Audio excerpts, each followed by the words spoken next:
Hello everyone, কেমন আছেন সবাই? আশা করছি সবাই ভালো আছেন, সুন্দর আছেন, সুস্থ আছেন।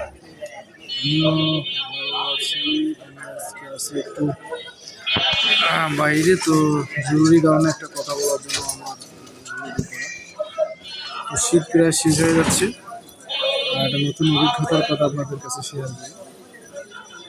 শীতের সময় প্রচুর দেখবেন রাস্তাঘাটে অনেক মানুষজন থাকে। শীতের সময় যারা কম্বল দিতে যান বা বিভিন্ন ত্রাণ দিতে যান, সেখানে কিন্তু অনেক ধরনের মানুষ রাস্তাঘাটে শুয়ে থাকে।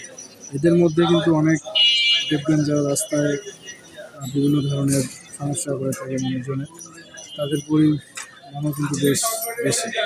এই সমস্ত মানুষজনকে হেল্প করার জন্য গিয়ে নিজে যাতে কোনোভাবে বিপদে না পড়েন সেদিকটা খেয়াল রাখবেন, কারণ এদের মাঝেও কিন্তু যাদেরকে আপনারা হেল্প করতে যাবেন তাদের মাঝেও কিন্তু দুষ্ট লোক থাকে, তাই একটু সাবধানতা অবলম্বন করবেন।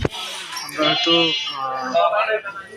চেষ্টা করি মানুষের উপকার করার জন্য, শীতকালে শীতবস্ত্র দেওয়ার জন্য, কিন্তু শীতবস্ত্র দিতে গিয়েও যে বিভিন্নভাবে হেনস্থা হতে হয়, মানুষের কাছে বিভিন্নভাবে ঝামেলা করতে হয়, সেটা আসলে বুঝতে পারতেছি।